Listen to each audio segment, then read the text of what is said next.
Coronaviruses are not unique. They're not rare.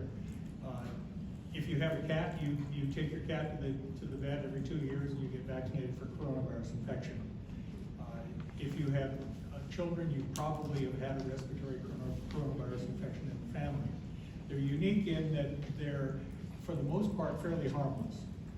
But on occasional situations, they will mutate and become extremely virulent.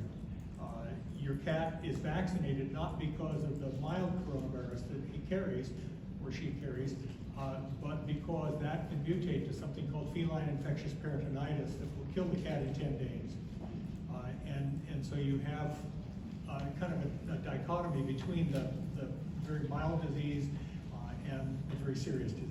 So in the coronaviruses of humans, SARS, MERS, Wuhan, we're looking at a disease that can be very, very mild, as it is perhaps in people under 25 who show no symptoms or just mild symptoms, to deadly in people that are advanced.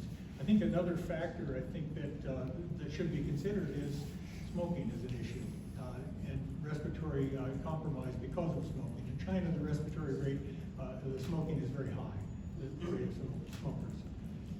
And so you have to also factor in that respiratory sensitivity in adults, especially older males. This virus is really a very, very close first cousin of SARS. It's the initial attempts that we made to sequence it and others and compare it to SARS showed that it had a very, very high degree of similarity with SARS. So it's not really a new virus to us. It's a virus that we have seen before in another capacity.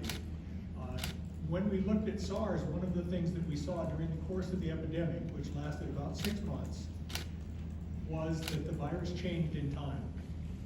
So there was a very detailed study that was done in southern China that showed that there were at least 3, perhaps 4 different viruses circulating in palm civets during the course of the whole run of SARS infections.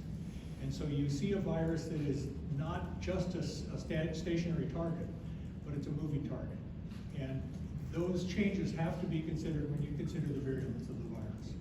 So I'd be happy to talk to anybody who wants to about what the details of that are.